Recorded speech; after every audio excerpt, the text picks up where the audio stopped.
નમસ્કાર વિદ્યાર્થી મિત્રો, શ્રી કર્મયોગ વિદ્યા સંકુલ હબુકડ આયોજિત ઓનલાઈન વર્ગોમાં ધોરણ 9ના તમામ વિદ્યાર્થી ભાઈઓ અને બહેનોને હૃદયપૂર્વક આવકારું છું. મિત્રો, સામાજિક વિજ્ઞાનમાં પ્રકરણ નંબર 13માં આપણે ભારત વિશે ખૂબ સરસ મજાની વાતો કરી રહ્યા છીએ.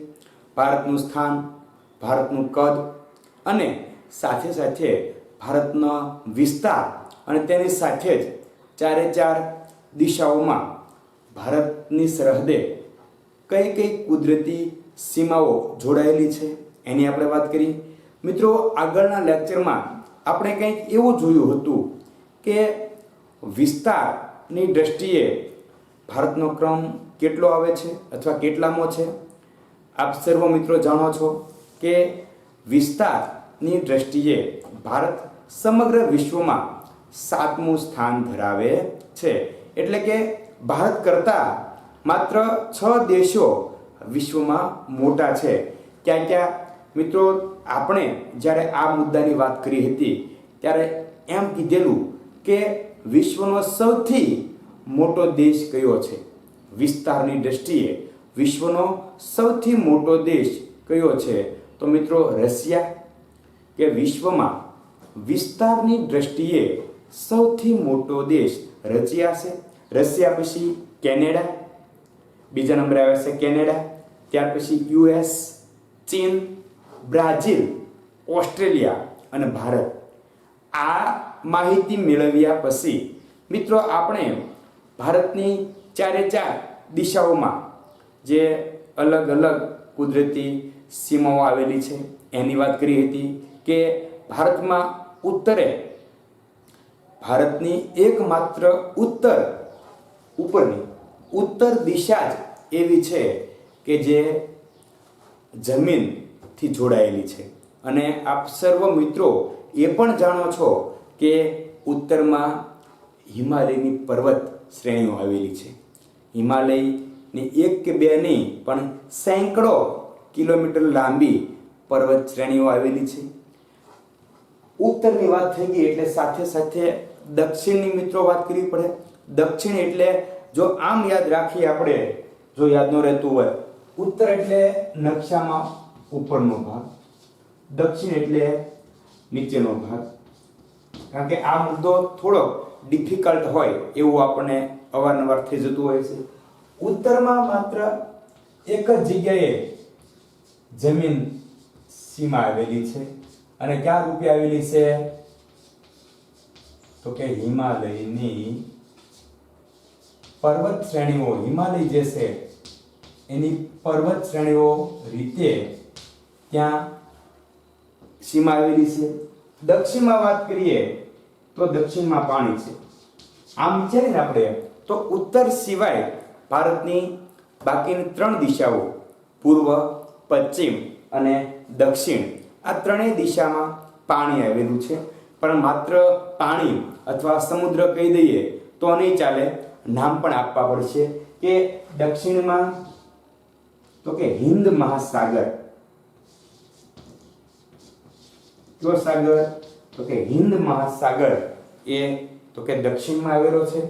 ત્યાર પછી વાત કરીએ પૂર્વ અને પશ્ચિમ. તો મિત્રો ચારે ચાર દિશાની સાથે સાથે આપણે એ પણ જોઈએ છીએ કે ચારે ચાર દિશાઓમાં કઈ કઈ વસ્તુ આવેલી છે. પૂર્વમાં વાત કરીએ મિત્રો એટલે ખાસ યાદ રાખવાનું, પૂર્વમાં બંગાળની ખાડી આવેલી છે, જ્યારે પશ્ચિમમાં અરબ સાગર આવેલો છે. એટલે ઉત્તરમાં હિમાલય, દક્ષિણમાં હિન્દ મહાસાગર, પૂર્વમાં બંગાળની ખાડી અને પશ્ચિમમાં અરબ સાગર આવેલો છે. ત્યાર પછી આપણે થોડીક સાથે સાથે આ વાત કરી છે તો લંબાઈની પણ વાત કરી લઈએ આપણે કે આપણે એ પણ જોયું હતું કે ભારત 30 જેટલા અક્ષાંશૃત અને 30 જેટલા જ રેખાંશૃત ધરાવે છે. પરંતુ ભારતની ઉત્તર દક્ષિણ અને પૂર્વ પશ્ચિમ લંબાઈ એક સમાન છે નહીં. જો ઉત્તર દક્ષિણ લંબાઈની વાત કરીએ તો તે છે 3214 કિમી, જ્યારે પૂર્વ પશ્ચિમની આપણે વાત કરીએ તો તે છે 2933 કિમી. એટલે આપણે દિશાની સાથે સાથે એની લંબાઈ પણ જોઈ ગઈ કે ઉત્તર દક્ષિણ લંબાઈ કેટલી છે, તો કે ઉત્તર દક્ષિણ 2314 કિમી જેટલી લંબાઈ છે, જ્યારે પૂર્વથી પશ્ચિમ ભારત દેશ કેટલી લંબાઈ ધરાવે છે, તો કે પૂર્વથી પશ્ચિમ ભારત દેશ 2933 કિલોમીટર જેટલી લંબાઈ ધરાવે છે.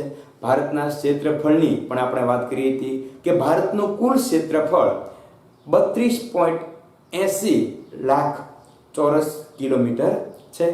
આટલી તમામ બાબતોને આધારે મિત્રો આપણે છેલ્લે એવી પણ વાત કરી હતી કે ભારત દ્વીપકલ્પીય વિસ્તાર ધરાવતો દેશ છે, કારણ કે દક્ષિણ જે ભારતના મધ્યમાંથી કયું ઋતુ પસાર થાય છે મિત્રો, તો કે ભારતના મધ્યમાંથી કર્કવૃત પસાર થાય છે, અને કર્કવૃત પસાર થાય એટલે ભારતના ઉત્તર અને દક્ષિણ એમ બે ભાગ પડે છે.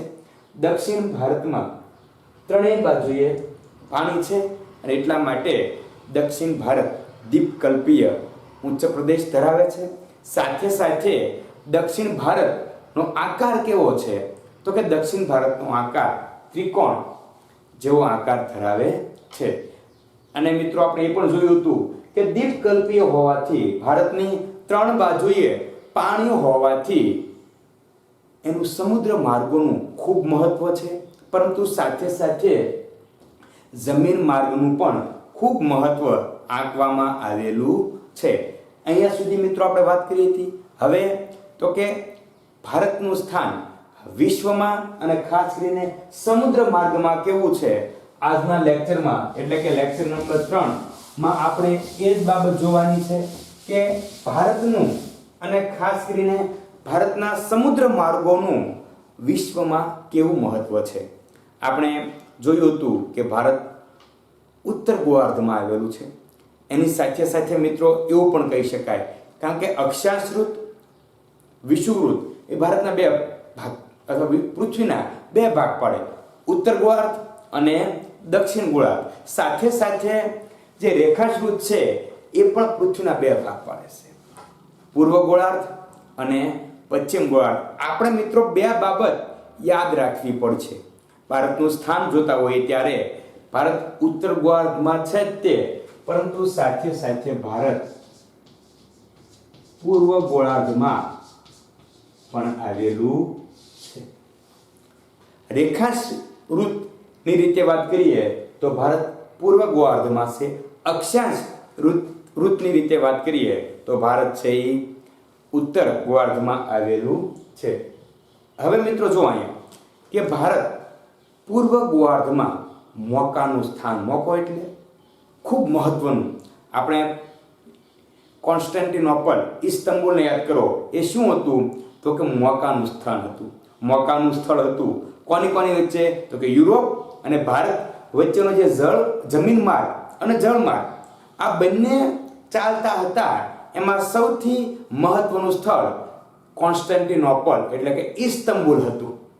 અહીંયા પણ આપણે વાત કરીએ તો ભારત સમગ્ર પૂર્વ ગોળાર્ધમાં જેટલા દેશો છે એ તમામ દેશોમાં ભારત તો કે મોકાનું સ્થાન ધરાવે છે. એટલે કે ભારતનું સ્થાન ખૂબ મોકાનું માનવામાં આવે છે, અને તેનું વ્યૂહાત્મક મહત્વ પણ વિશેષ છે. વ્યૂહાત્મક વ્યૂહરચના, યુદ્ધની દ્રષ્ટિએ, વ્યૂહાત્મક એટલે વ્યૂહની દ્રષ્ટિએ વાત કરીએ મિત્રો, જો આપણે ભારતના સમુદ્ર માર્ગની વાત કરવાની છે કે ભારત પૂર્વ ગોળાર્ધમાં મોકાનું સ્થાન ધરાવે છે.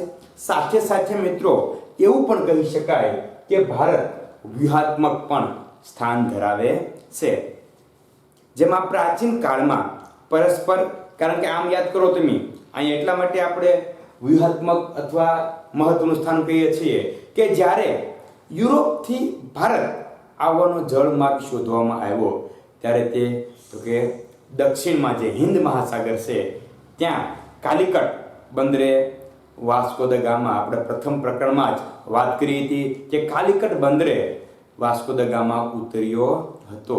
એટલા માટે વ્યૂહાત્મક મહત્વ છે, સાથે સાથે ભારત મોકાનું સ્થાન પણ ધરાવે છે, જેમાં પ્રાચીન કાળમાં પરસ્પર સંબંધોને વિકસાવવામાં સમુદ્રનું મહત્વપૂર્ણ યોગદાન રહ્યું છે. અને ખાસ કરીને આપણે વાત કરીએ સમુદ્રની. શા માટે સમુદ્રની વાત મિત્રો? તો કે સમુદ્રો ભારતની 3 દિશામાં આવેલા છે. એટલે એવું કહી શકાય કે ભારતમાં જમીન માર્ગ કરતા અથવા ભારતમાં જમીનને મહત્વ કરતા સમુદ્રને વધુ મહત્વ આપવામાં આવ્યું છે, કારણ કે ભારતની 3 બાજુએ સમુદ્ર છે. અને એટલા માટે પ્રાચીન કાળમાં પણ અન્ય દેશો સાથે સંબંધો વિકસાવવામાં સમુદ્ર માર્ગોએ ખૂબ મહત્વનો ભાગ ભજવ્યો છે એમ પણ કહી શકાય. ભારતનું સ્થાન શા માટે મોકાનું? જુઓ, આપણને ખ્યાલ છે દક્ષિણમાં શું આવેલું છે? યાદ કરો. ઉત્તરમાં હિમાલય, દક્ષિણમાં હિન્દ મહાસાગર.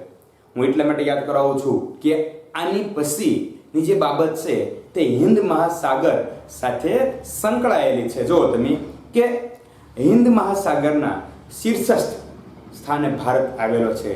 હિન્દ મહાસાગરનું જે માથું કહી શકાય, શીર્ષસ્થ એટલે માથું, શિર.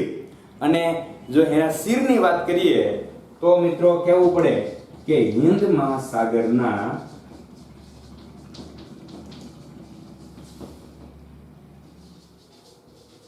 શીર્ષસ્થ સ્થાને ભારત આવેલો છે.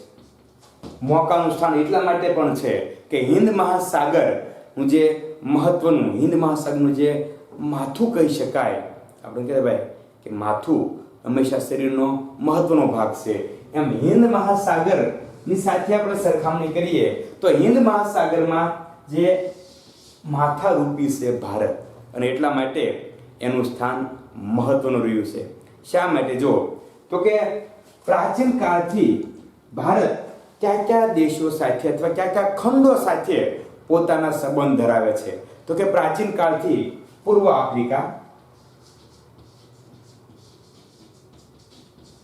આ મિત્રો એવા દેશ છે કે જે ભારત સાથે સમુદ્ર માર્ગથી વર્ષોથી, સદીઓથી જોડાયેલા છે. પશ્ચિમ એશિયા, પૂર્વ આફ્રિકા, ત્યાર પછી પશ્ચિમ એશિયા, દક્ષિણ એશિયા, 4 ખંડોની અહીંયા વાત કરવાની છે આપણે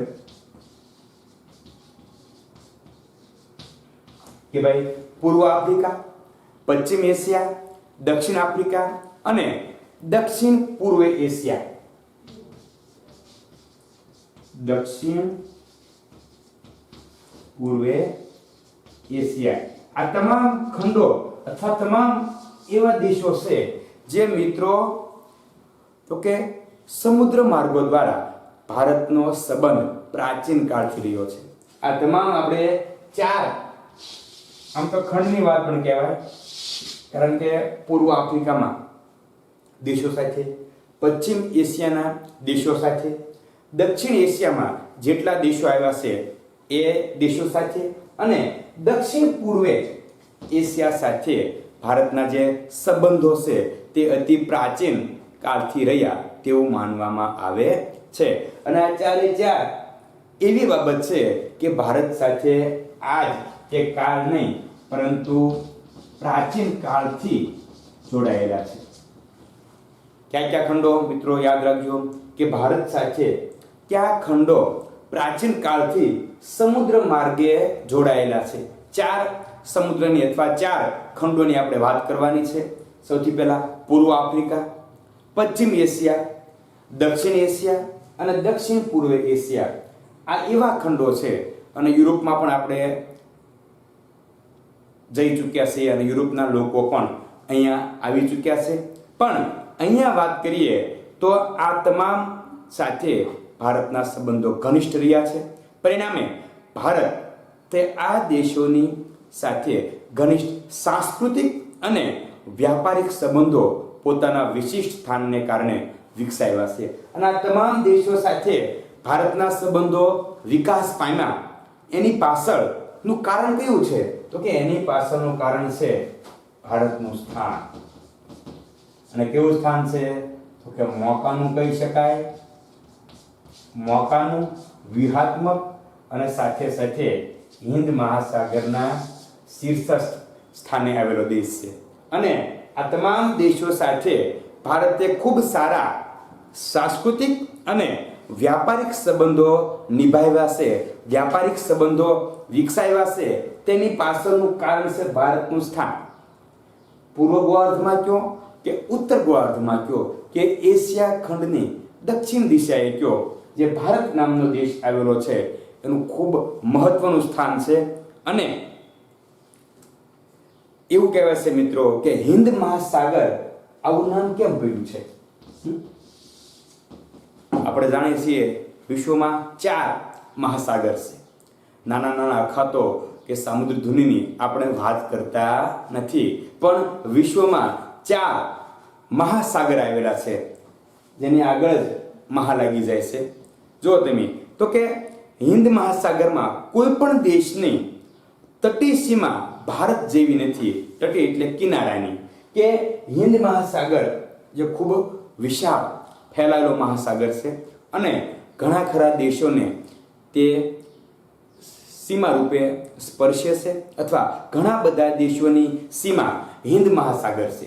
પરંતુ ભારત સાથે હિન્દ મહાસાગરની જે તટીય રચના છે અથવા તટીય સ્થાન છે એવું સ્થાન એક પણ દેશ ધરાવતો નથી. અને ભારતના આ મહત્વના સ્થાનને કારણે જ વિશ્વના 4 પૈકી એક મહાસાગરનું નામ હિન્દુસ્તાન શબ્દ સાંભળ્યો છે.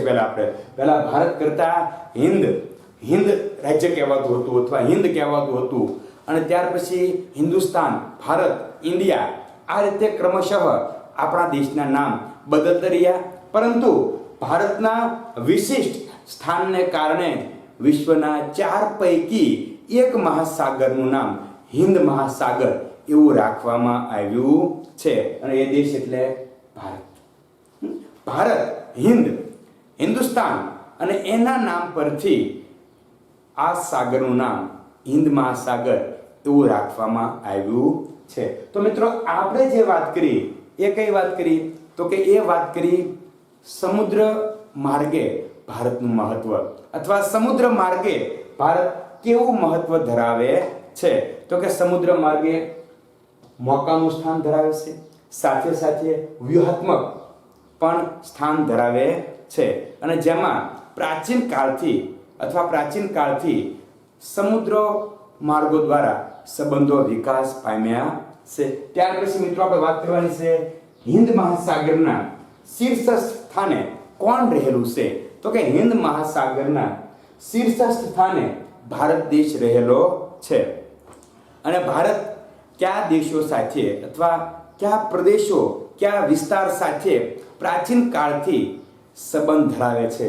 તો કે ભારત પૂર્વ આફ્રિકા, પશ્ચિમ એશિયા, દક્ષિણ એશિયા અને સાથે સાથે દક્ષિણ પૂર્વ એશિયા સાથે પ્રાચીન કાળથી સંબંધો ધરાવે છે. ત્યાર પછી આપણે વાત કરવાની છે કે હિન્દ મહાસાગર એવું નામ કોને આધારે પડ્યું? તો કે મિત્રો કહી શકાય કે હિન્દ મહાસાગરમાં કોઈ પણ દેશની તટીય સીમા ભારત જેવી નથી. અને આ તટીય સીમાને કારણે, ભારતના મહત્વના સ્થાનને કારણે વિશ્વના 4 મહાસાગરો પૈકી એક મહાસાગરનું નામ હિન્દ મહાસાગર તેવું રાખવામાં આવે છે. હવે આ વાત થઈ ગઈ સમુદ્ર માર્ગોની અથવા સમુદ્રનું મહત્વ, કે સમુદ્ર કેવું મહત્વ ધરાવે છે. હવે વાત કરવાની છે મિત્રો આપણે જળ માર્ગોની, કારણ કે જળ માર્ગોનો ઉપયોગ સમુદ્ર દ્વારા જ થાય છે. અથવા જો તમારે જળ માર્ગ વિકસાવવો હોય તો તમારી પાસે સમુદ્ર હોવા ખૂબ જરૂરી છે. આપણે આગળ જે વાત કરી તે સમુદ્રની હતી. ક્યાં સમુદ્રની? હિન્દ મહાસાગરની વાત હતી. અને હવે આપણે જે વાત કરવાની છે તે વાત કરવાની છે જળ માર્ગો અને તેનું મહત્વ, કે કેવું મહત્વ આ જળ માર્ગો તે ધરાવે છે. આપણે એની વાત કરીએ મિત્રો. તો સૌથી પહેલા તો આંતરરાષ્ટ્રીય, જો મિત્રો બે શબ્દ વારંવાર આવે છે, રાષ્ટ્રીય અને આંતરરાષ્ટ્રીય. રાષ્ટ્રીય એટલે જે તે દેશની વાત છે, આંતરરાષ્ટ્રીય એટલે એક દેશ અને બીજા દેશની વાત છે. રાષ્ટ્રીય સંબંધો હંમેશા દેશની અંદર ચાલતા હોય, જ્યારે આંતરરાષ્ટ્રીય સંબંધો આપણે કહીએ ને કે આંતરરાષ્ટ્રીય વ્યાપાર. આંતરરાષ્ટ્રીય વ્યાપાર એટલે શું મિત્રો? તો કે એક દેશનો વેપાર બીજા દેશ સાથે, અને આંતરરાષ્ટ્રીય વેપાર કહેવાય. આપણા માટે બે શબ્દ હું ભાર એટલા માટે મૂકું છું કે રાષ્ટ્રીય અને આંતરરાષ્ટ્રીય આ બે બાબત આપણા માટે ઘણી મહત્વની છે. આંતરરાષ્ટ્રીય એટલે સાવ સાદી ભાષામાં કેવી, તો અન્ય દેશો સાથે વ્યાપાર હોય કે સંબંધની વાત હોય, યુદ્ધની વાત હોય, અન્ય દેશો સાથે જ્યારે વાત કરવાની હોય ત્યારે એને આંતરરાષ્ટ્રીય એવું નામ આપવામાં આવે છે. જ્યારે દેશ પૂરતી વાત હોય તો તેને આપણે રાષ્ટ્રીય એવું કહીએ છીએ. ભારત દેશના ઘણા બધા પ્રશ્નો છે, એમાં અમુક પ્રશ્ન રાષ્ટ્રીય પ્રશ્નો છે, જ્યારે અમુક પ્રશ્નો આંતરરાષ્ટ્રીય પ્રશ્નો છે. એટલે અહીંયા સૌથી પહેલો શબ્દ તો આંતરરાષ્ટ્રીય જળમાર્ગો પર ભારતનું સ્થાન પણ મહત્વનું છે, કારણ કે ભારત પાસે સમુદ્ર વધારે છે, અને જે સ્થાન હિન્દ મહાસાગરમાં ભારતનું છે તે અન્ય કોઈ દેશ ધરાવતો નથી. એટલે ભરપૂર સમુદ્ર આપણને મળ્યા છે, એટલે આપણા જળમાર્ગનું મહત્વ હોય તે સ્વાભાવિક છે. પરંતુ અહીંયા મિત્રો આંતરરાષ્ટ્રીય જળમાર્ગ એટલે એક દેશનો જળમાર્ગ બીજા દેશ સાથે જોડવાની વાત કરવામાં આવેલી છે. તો કે અહીંયા જુઓ તમે હવે, તો કે આંતરરાષ્ટ્રીય જળમાર્ગો પર ભારતનું સ્થાન ખૂબ મહત્વનું છે. અને એમાં પણ જે 1869માં જે ઘટના બની, અને એના કારણે તો મિત્રો 1869માં શું થયું, તો કે સુએજ, શું નામ છે એનું, સુએજ નામની એક નહેર ચાલુ કરવામાં આવી. અને મિત્રો તમને કલ્પના નહીં હોય કે આ નહેર શરૂ થવાથી, સુએજ નહેર અથવા સુએજ નહેર શરૂ થવાથી ભારત અને યુરોપ વચ્ચે કયા કયા દેશો હશે, તો કે ભારત અને યુરોપના જે દેશો છે આ બંને વચ્ચે મિત્રો 7000 કિમી જેટલું અંતર ઘટી ગયું છે. આપણા જળમાર્ગની આ સૌથી મોટી વિશેષતા કહી શકાય, કે સૌથી મોટી બાબત કઈ, તો કે સુએઝ નહેર શરૂ થવાથી, અથવા સુએઝ નહેર કઈ સાલમાં શરૂ થઈ, તો કે 1869માં આ નહેર શરૂ થવાથી ભારત અને યુરોપ વચ્ચેનું અંતર 100-200માં નહીં પણ કેટલું, પૂરેપૂરું 7000 કિલોમીટર જેટલું ઘટી ગયું હતું. અને એની સાથે જ પૂર્વ અને દક્ષિણ પૂર્વ એશિયાના જો કયા કયા દેશો છે એના આંતરરાષ્ટ્રીય જળમાર્ગો ભારતમાંથી પસાર થાય છે. એટલે ટૂંકમાં કોઈ વ્યક્તિને પૂર્વ એશિયા, દક્ષિણ પૂર્વ એશિયા, ઓસ્ટ્રેલિયા જવું હોય, આફ્રિકા જવું હોય તો ભારતમાં થઈને જવું પડે છે. અને એટલા માટે આપણા જળમાર્ગોને વિશેષ મહત્વ આપવામાં આવે છે. અને જળમાર્ગોની પહેલી વાત મિત્રો આપણે આ કરી કે સુએઝ નહેર શરૂ થવાથી ભારત અને યુરોપ વચ્ચે અંદાજિત 7000 કિલોમીટર જેટલું અંતર ઘટી ગયું છે. પૂર્વ તથા દક્ષિણ પૂર્વ એશિયાના ક્યાં ક્યાં, કે હમણાં આપણે વાત કરી હતી પૂર્વ એશિયા સાથે દક્ષિણ પૂર્વ એશિયા,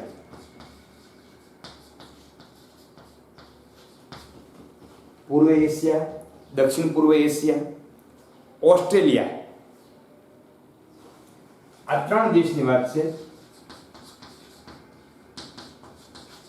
હવે આ સમગ્ર દેશથી જો તમારે આફ્રિકા કે યુરોપ,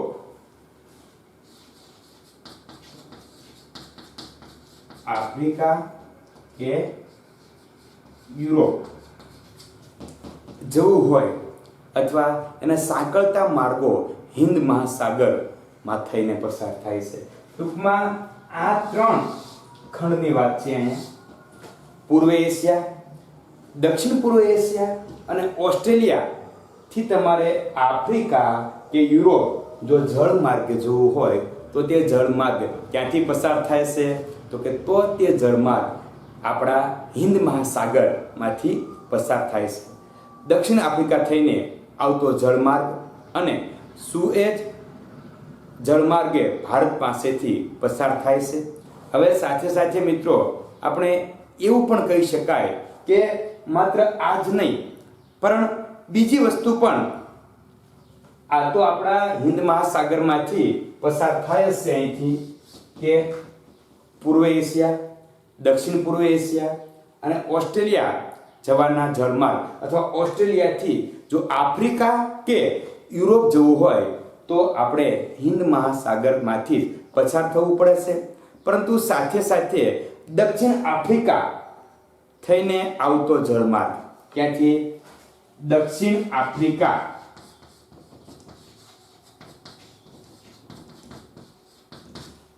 આફ્રિકાથી આવતો જળમાર્ગ અને સુએજ જળમાર્ગ ભારત પાસેથી પસાર થાય છે.